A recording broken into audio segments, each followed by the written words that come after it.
Okay, sekarang saya berada di Taman Tasik Cyberjaya yang mana hari ni kita mengadakan program Gather and Grow.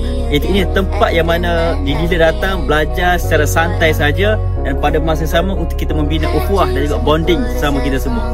Jadi kita jumpa di next Gather and Grow. Jujur dah saya cakap, semenjak 2 minggu ni saya rasa down, and bila saya hadir event fizikal macam ni, alhamdulillah dia macam terbuka hati, rasa semangat tu lain macam. Saya tak tergambar happy sebab first time juga, first time yang sangat membantu. Buat video, bagi konten lah mengenai emas. Saya sangat seronok lah berada di sini.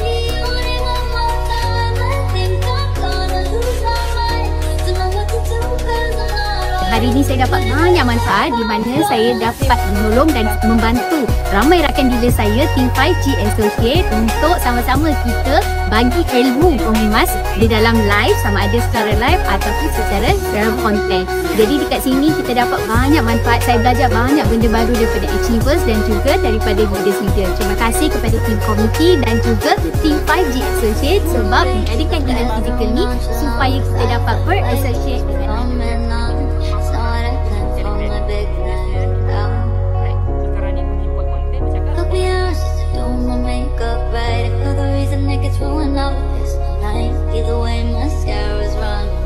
The Angry sangat best korang. Kalau korang tak pergi rugi sebab korang macam kata chief kalau korang tak pergi tau. Pergi tau.